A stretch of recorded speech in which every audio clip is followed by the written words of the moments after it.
Shalom and welcome to Jerusalem Studio.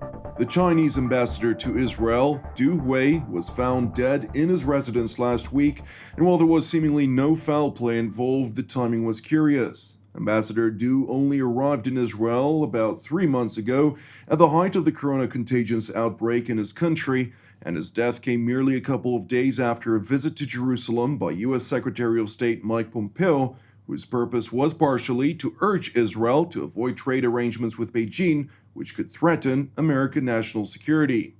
What are China's interests and ambitions in the Middle East, and how does Israel maneuver between these global giants?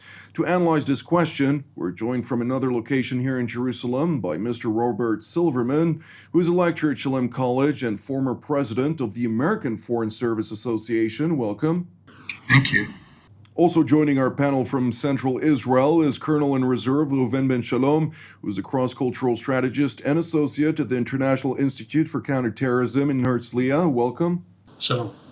And also joining me here in the studio is our TV7 analyst, Mr. Amir Oren, and I'd like to immediately dive into this topic. Mr. Oren, China has been involved, of course, in promoting its Road and Belt Initiative, among other significant projects that it's trying to promote among Israel and Arab states as well.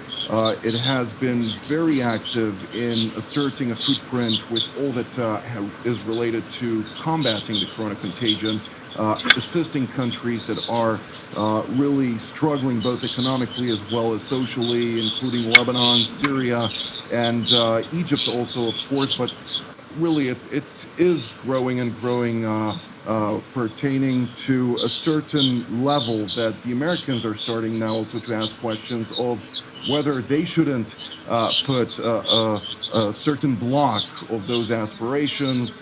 We saw the top American diplomat, as I mentioned in the introduction, coming to Jerusalem and talking about this with Prime Minister Netanyahu. Tell us more about this specifically, but also in general, how is China really asserting its dominance?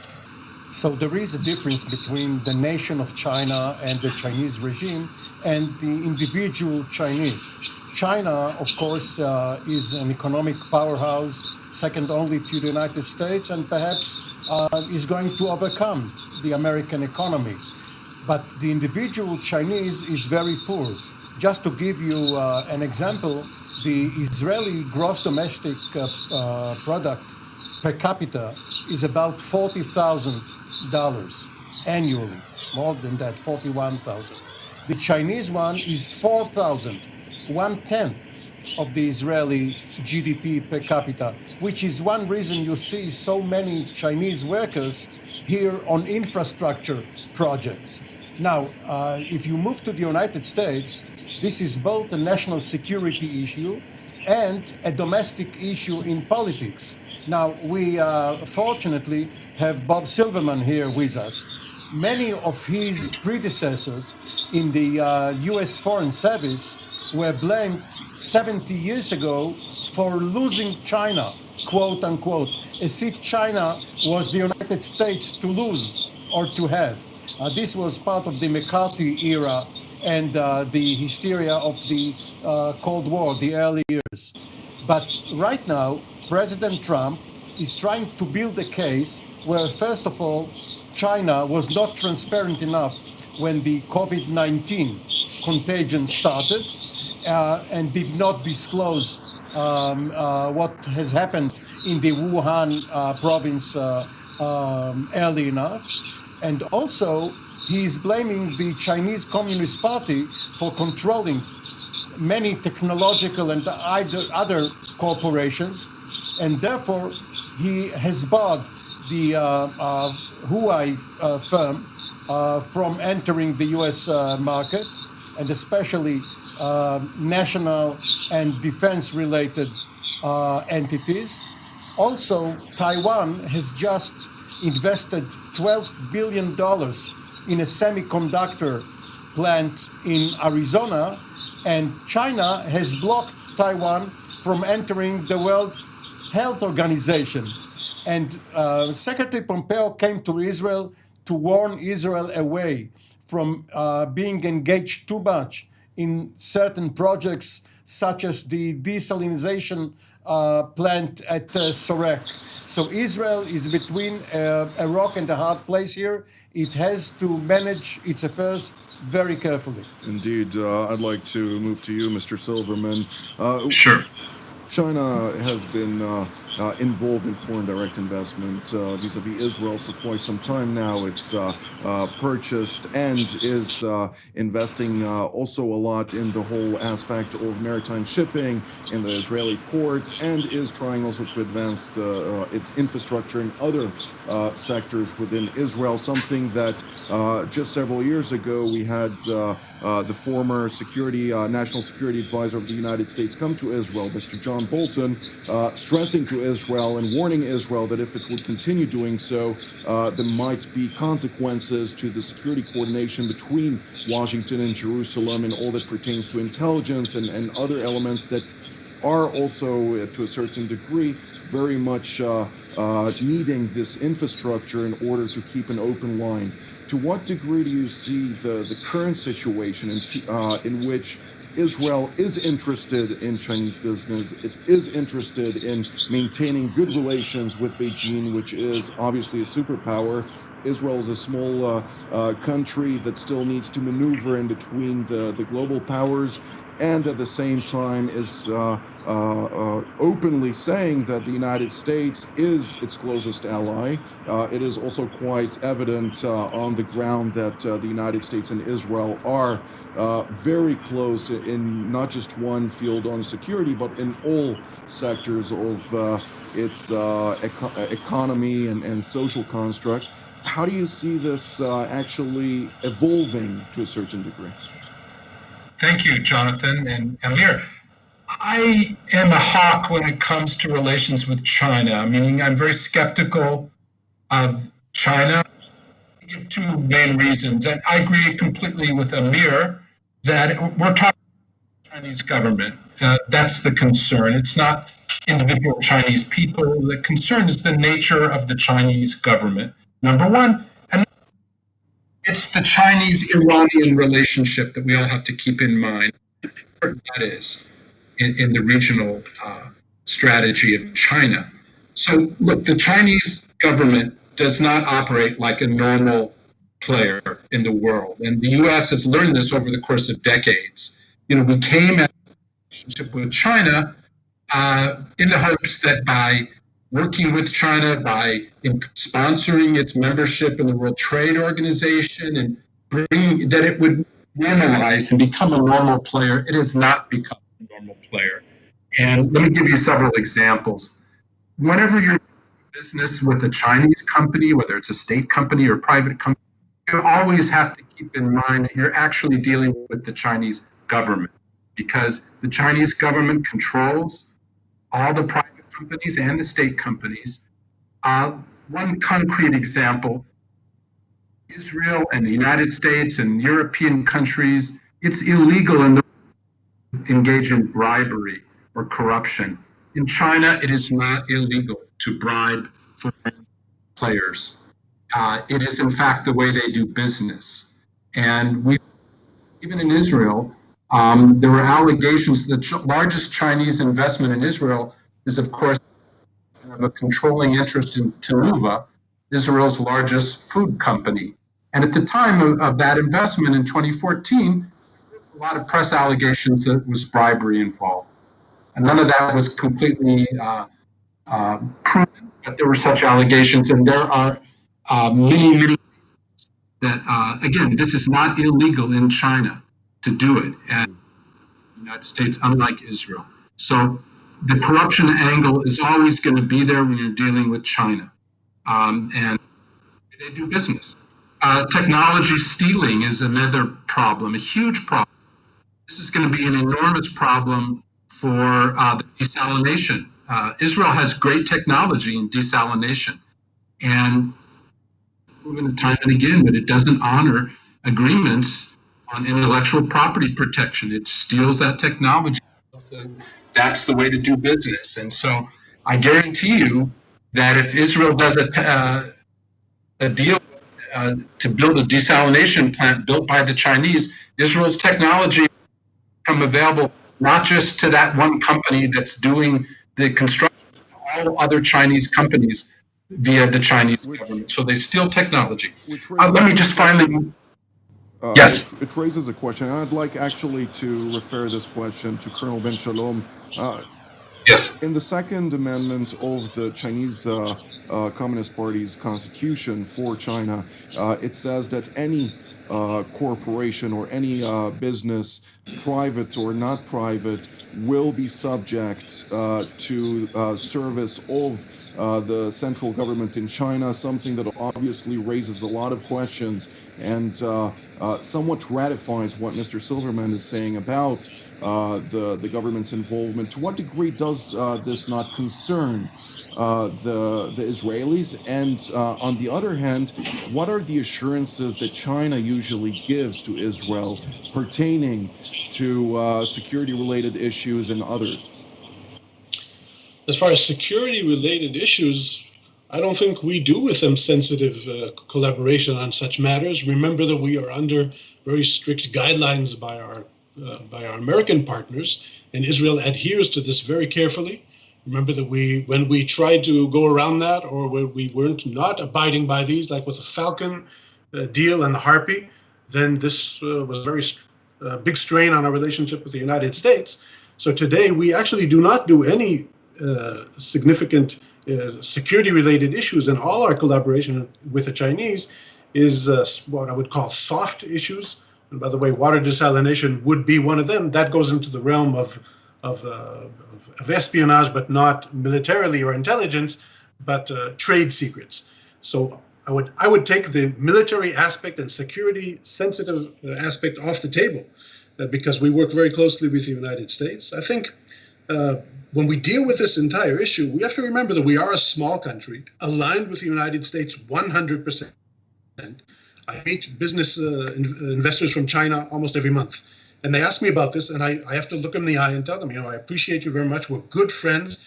You and us, we go back thousands of years, unlike our the Americans that are new on the block.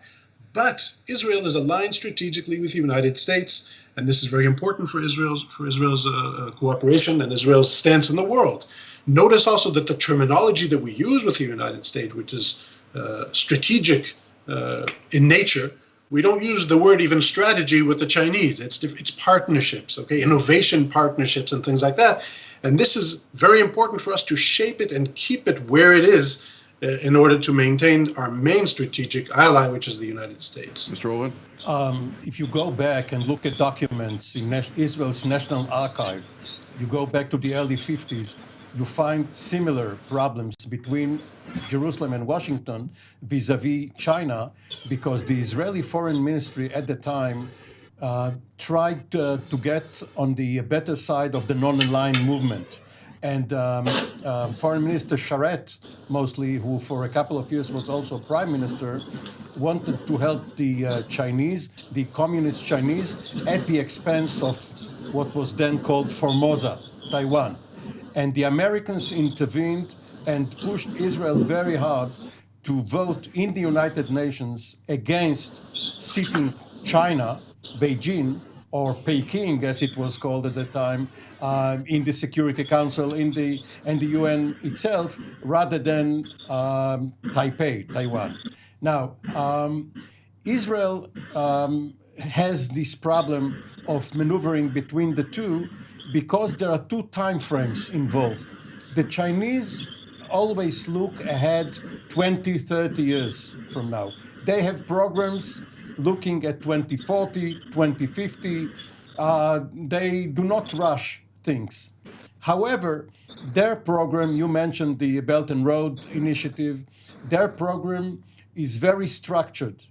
The American program is at loggerheads with the Chinese program because the Americans have tried to pivot from the Middle East to the Far East. They want to take their forces out of Iraq, Syria, perhaps Sinai, the MFO, and position them so that if China tries to get over the South China Sea by having artificial islands there, island hopping, saying that this is Chinese territory, they will be positioned in various places around it.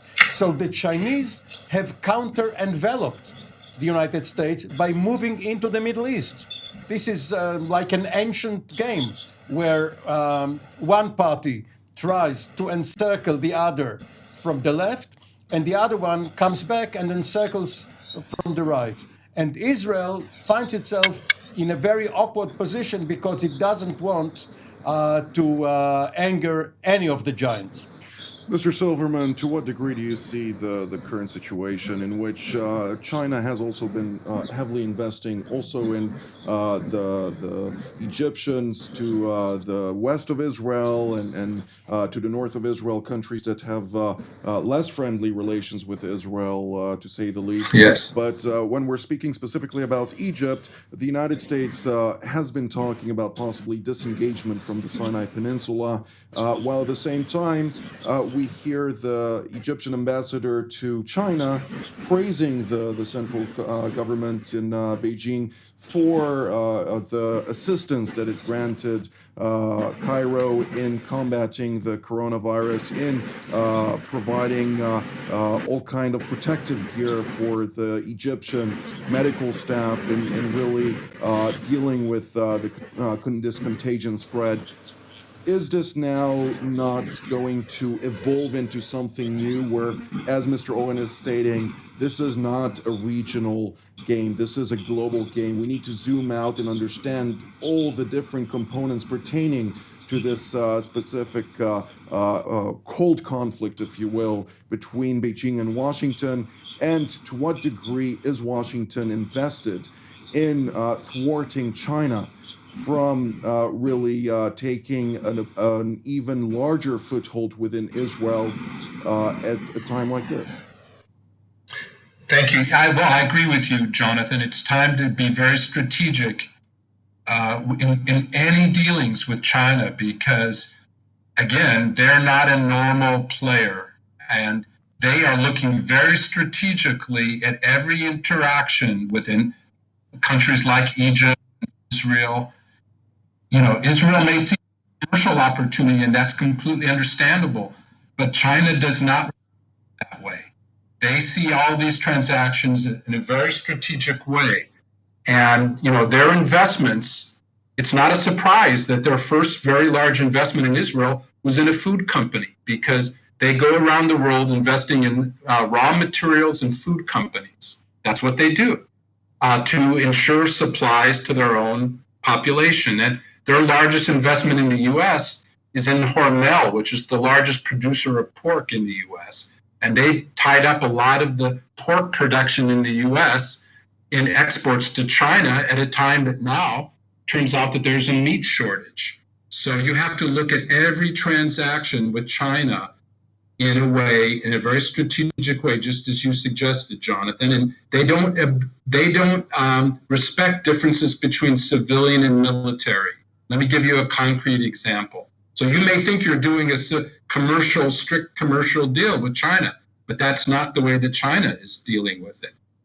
And an example is how in the South China Seas, as Oren mentioned, there are all kinds of islands that the Chinese have built. And also, they have commercial shipping vessels all over the South China Sea. Those commercial shipping vessels are being used to block U.S. naval maneuvers. So they may look like private little fishing vessels, but they're being operated through the direction of the Chinese government to block U.S. naval ships. And U.S. naval ships have had to warn the fishing vessels of China that they will fire on them because they're being used very aggressively by the Chinese government. So again, China is not a normal player. Their biggest partner right now in the Middle East is Iran. The largest investor in Iran is China because Iran is off limits to most other countries, but China doesn't observe the rules. So China sees Iran as a treasure trove because they're the only player there. So they're going around investing all over Iran, and they will transfer, and they have transferred technology. There's a lot of intelligence about this to Iran. So if you want to do business with China, you are also endangering your own country's security in all kinds of ways, because that technology will be transferred to Iran. We know how Pakistan and North Korea got nuclear weapons. That was with Chinese support. So I think we have to be very careful in any Iran. Indeed. For all of those reasons. Colonel Ben-Shalom, I'd like to hear your response to Silverman's comments. To what degree is Israel concerned that any business done with China may indeed fall into the hands of Iran, considering the fact that ultimately the Islamic Republic is still openly calling for Israel's destruction? Whether it's capable of doing so or not is a different story. But I'd like to ask also in particular, the Chinese are openly saying that the United States is right now embroiled in rhetoric against the Beijing government with regard to its global interests, and because they're not aligned, they're saying that the United States is establishing a global propaganda campaign to try and dissuade other countries from involving themselves. To what degree is Israel really able to maneuver between what truly is to what is said? Well, first, I think you see I'm trying to be diplomatic, and I think Robert is not trying to be diplomatic. And I agree with many of the things that you say, Robert, but the word normal strikes me, as someone that deals with culture. With culture, there is no normal. So it's not like we, in our Western eyes, say, we and the Americans, we're normal. They're not normal. They're normal for them. They are who they are. It's certainly very important to understand their culture, and I don't think we understand it enough. And I don't think we understand the historic perspective, and I don't think most of us even understand their current policy. I think 9 out of 10 people in the street, you ask them, what is the Belt and Road Initiative? They'll say they have no idea what it is. I'm serious. So here they're saying what they're doing, right, for years. They say what they're going to do, and then they go and do it all over the world, and especially all around the Middle East. And we're just not opening our eyes to see that. So I think this is very important to understand. I think it's critical for us not to use the regular terminology that is Middle Eastern and Western terminology of good guys, bad guys. So we're the good guys, of course, and they're the bad guys. Not only that, they are aligned with Iran, and Iran are certainly the bad guys, right? The Chinese mentality, of course, is to engage bilaterally with all the partners and promote their interests to the best of their possibilities. They play the game on the table. They play Go, we play chess. And I think this is the way they do business. And in a way, I respect that. And I think we should do the same. So I certainly object to going as far as the Americans go, as talking about Iran as a rival, period, or an enemy almost. Notice how the American rhetoric has been changing recently, almost an enemy, or a future. I'm sorry. China is almost an enemy. My friends in the U.S. Air Force are imagining dogfights with Chinese warplanes. So I think we have to be more Chinese here. We have to understand our place in the region, play this game in a very calculated way, be diplomatic. Remember the Chinese. For them, it's very important not to lose face, which is also part of what I'm doing here, because next week I meet Chinese investors when they come back after COVID. And certainly we have to understand all these downsides, understand them very well, and play it very carefully. We have a lot to lose strategically, especially with the great investment and involvements they have now with Israeli infrastructure, exposure to strategic data. And so I'm very concerned, which is why I think we have to have important guidelines. The advisory committee that we stood up, I think, is very important. We should look very carefully at every involvement, every investment, and certainly make sure that strategic assets that can endanger Israel and endanger our strategic partners should be checked. Well, we're drawing near to the end of the program, and I'd like to give each and every one of you the opportunity to have a short analysis for the near future. Mr. Oren, we'll start with you.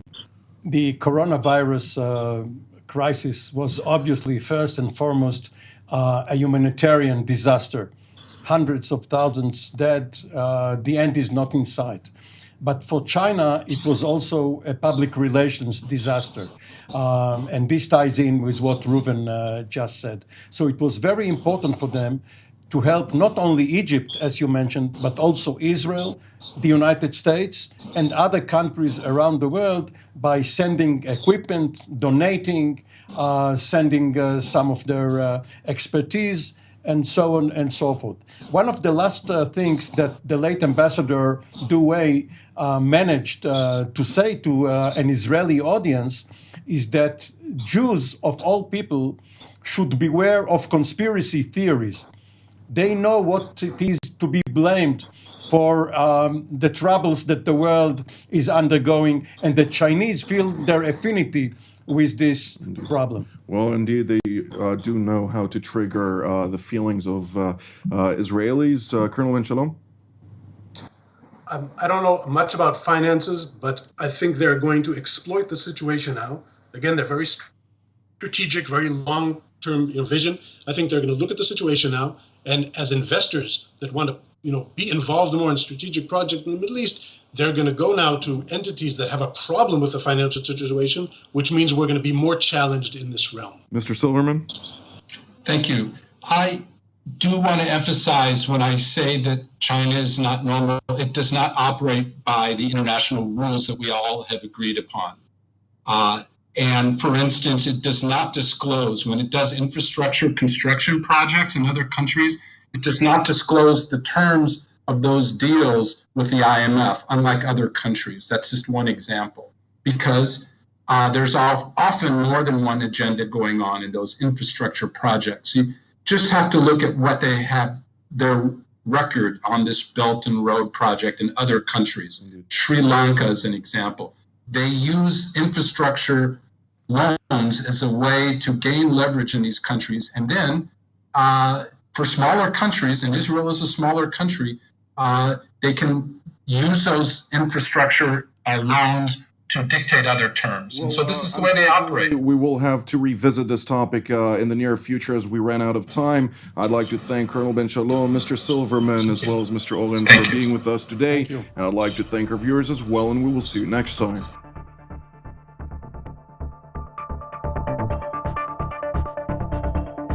You just watched TV7 Jerusalem Studio. We encourage you to pray for the challenges raised in today's program. If you were blessed by our production, please consider supporting TV7 Israel. The details of our respective bank accounts for donations from Europe and the United States appear on the screen. Your generosity allows us to continue to serve God's calling, to broadcast content that truly matters through TV7 Israel from Jerusalem.